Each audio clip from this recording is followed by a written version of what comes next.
Shalom, nous allons voir aujourd'hui avec Roni Akrish, historiographe et historien et philosophe du Tanakh, la Haftara Ha'azinu, qui est celle que l'on lit entre Rosh Hashanah et Kippour lors du Shabbat Shuvah. Donc, c'est une Haftara qui parle cette fois de repentir. On avait vu précédemment que l'Éternel demandait à Israël de se revêtir de gloire. Et la question que je me posais, et que je te posais à toi également, c'est « et le repentir dans tout ça ?» Alors là, nous l'avons, le repentir. Le texte dit, le texte d'Osée commence ainsi. « Reviens, ô Israël, vers l'Éternel ton Dieu, toi qui as trébuché de par ton péché. » Est-ce que tu peux développer sur cette phrase ? Bien sûr, quand on écoute cette phrase traduite en français, ça nous rappelle d'autres livres que le Tanakh. Oui. Et déjà, même quand tu as traduit Osée, Oshéa, c'est celui qui va en quelque sorte apporter la Yeshua, c'est-à-dire la délivrance. Alors qu'avec Osée, c'est Osée, si c'est autre chose. Voilà. Alors, le texte en hébreu est extraordinaire, bien entendu. Donc, je préfère en hébreu, bien sûr. Cela. Shuva Israël ad Hashem Elokecha ki kashalta ba'avonecha. Reviens Israël jusqu'à l'Éternel, ton Dieu, car tu as échoué par ta faute. Ce qui est important ici, Nathalie, et tu peux m'objecter quand tu veux, Shuva, le retour en hébreu, la racine shuv, shin vav bet, veut dire plusieurs choses. C'est ce qu'on appelle un terme polysémique. Shuv, ça donne teshuva, le repentir. Ça donne tshuva, la réponse. Et ça donne shiva, le retour. Et c'est intéressant car lorsqu'on veut exprimer le sens d'une racine, il faut être capable de relier ces occurrences. Quel rapport entre teshuva, tshuva, shiva? À mon humble avis, il y a dans le retour quelque chose qui est conséquent à la réponse que nous nous sommes donnée, parce qu'il y a une question. Je crois que lorsque nous avons une question qui est en elle-même bien souvent, et elle recèle en son sein déjà une partie de la réponse, elle nous amène à retrouver le chemin.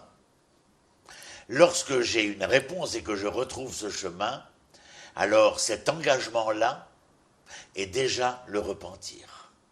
Tu vois ce que l'on apprend avec la racine polysémique. Et puis, il y a Shuva Israël ad Hashem Elokecha, et puis le verset suivant, Kro imachem dvarim veshuv el Hashem Elokecha. Munissez-vous de vos supplications. Munissez-vous tous de supplications en français. Est-ce que c'est comme ça qu'il faut le traduire? Et revenez auprès de Dieu. Kro imachem dvarim veshuv. Dvarim, non. Je crois que c'est de prendre avec vous dvarim, comme dans Divrei Hayamim, les chroniques. Vos paroles, vos il y a mots, pareil, il est polysémique le terme, donc il faut comprendre à travers les occurrences.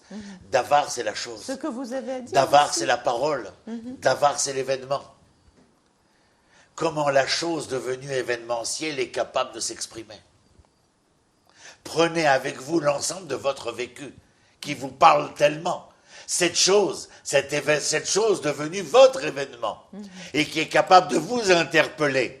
Donc c'est en fait revenir à Dieu avec ce qu'on est, toute son expérience, tout son vécu. Okay. Aval, tu as fait attention, en hébreu dans ma lecture, il y a la Shuva Israël ad Hashem, et dans le verset suivant, Veshuv el Hashem. Quelle est la différence entre ad et el?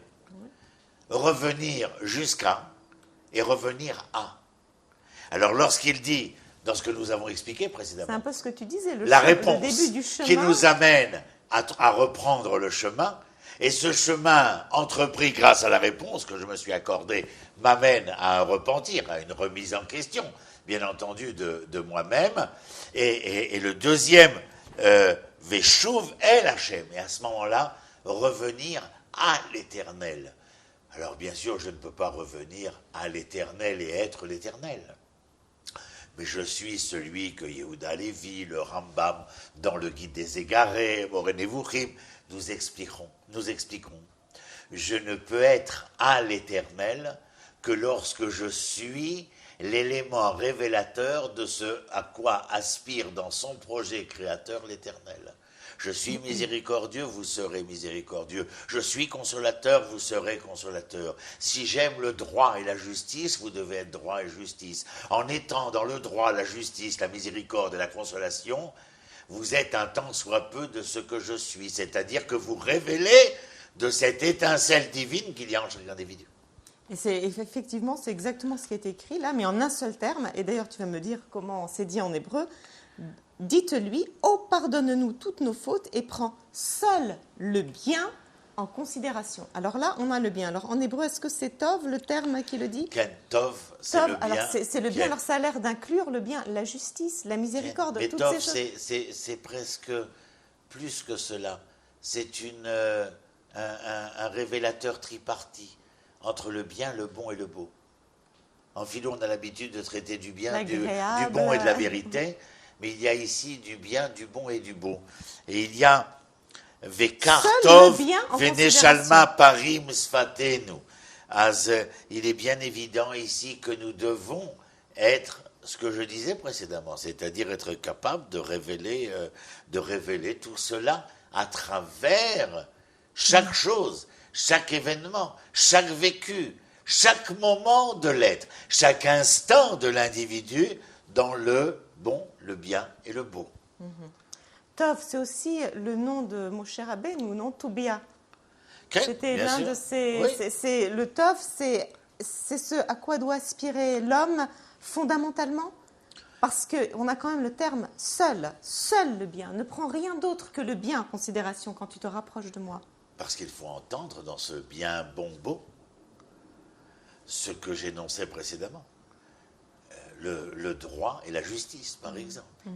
Tzedek ou Mishpat. Tzedek ou Mishpat est un leitmotiv que nous retrouvons tout du long du texte tanachique et particulièrement du texte prophétique. Le verset suivant, le verset 4, nous dit Ashur lo yoshienu al sus, lo nirkav, velo nomar od Elohenu, למעשה ידינו אשר בך ירחם יתום. Yerucham Yatom. Il y a ici un sous-entendement de venir nous dire est-ce que vous pensez que votre devenir dont nous parlions dans les émissions précédentes est intimement lié au bon vouloir des puissances? La seule puissance vraie, et je rappellerai d'une certaine manière ce que souvent on ne comprend pas, c'est le surhomme chez Nietzsche. N'est pas le surhomme que sa sœur voudra faire passer comme une idéologie chez les nazis. Le surhomme dont parle Nietzsche, justement, c'est cet homme capable de se surpasser, de se surélever. Et donc ici, c'est l'homme qui est capable de continuer à considérer le bien plutôt que les influences éphémères de la mode et ne pas accepter de la parole des nations quand elle n'est pas bonne. Absolument, de refuser de devenir l'objet. Mais tel que nous le considérons est tellement important dans la pensée hébraïque d'être le sujet, bien entendu. Le sujet de son histoire, ça veut dire être foncièrement l'acteur. Ici qui nous est demandé. Dans la suite, dans le verset 6, j'aime beaucoup la métaphore qui est faite avec la nature. Et je trouve que cette expression est très forte. Je serai pour Israël comme la rosée. Alors là, c'est quand même Dieu qui se compare à de la rosée. Que représente la rosée? Beaucoup de choses en fait. Pour que Dieu se compare lui-même pour Israël à quelque chose qui semble tout simple, un peu d'humidité le matin sur de la végétation. Ce que nous disons toute l'année, durant les mois d'été, chez Tal ou Matar. Moridatal, c'est-à-dire.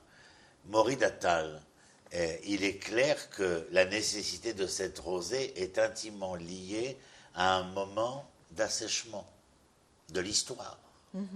Et lorsque Dieu, dans cette métaphore, veut se faire valoir comme étant celui qui serait pris comme la rosée, c'est vouloir est provoquer une réminiscence, revivifier ce qui pouvait paraître être asséché.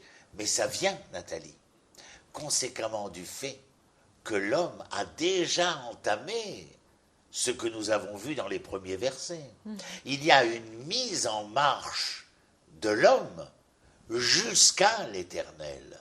Mais lorsqu'il est capable de se mettre en marche jusqu'à, à travers ce jusqu'à, va générer une capacité de devenir accent circonflexe, où il n'est pas Dieu, mais il est capable de révéler quelque chose de Dieu en lui.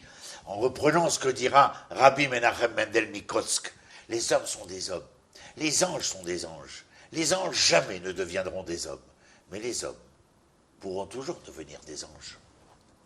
Se rapprocher peut-être, devenir des anges. Oui, devenir angéliques. Oui.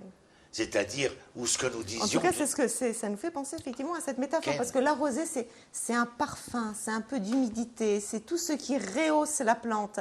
Donc pouvoir être recouvert de rosée, c'est ce que je veux dire dans Angélique rappelle ce que nous avons dit précédemment. Bon, bien, beau. Voilà, c'est ça. Bon, quoi, proche du oui, beau. mais tout autant bien et beau. La beauté, non pas dans le seul sens esthétique. L'esthétique n'étant importante pour nous qu'afin de révéler toute l'éthique qui s'y cache.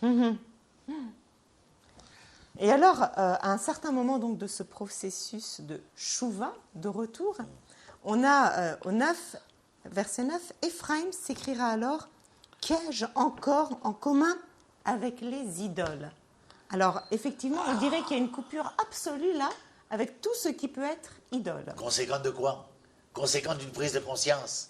Comment es-tu capable de reconnaître que le passé antérieur fut une erreur? Parce qu'il y a une prise de conscience dans le présent qui est le nôtre, bien entendu, d'une réalia, d'une réalité nouvelle qui vient faire valoir la probité de cet instant, sa réalité vraie.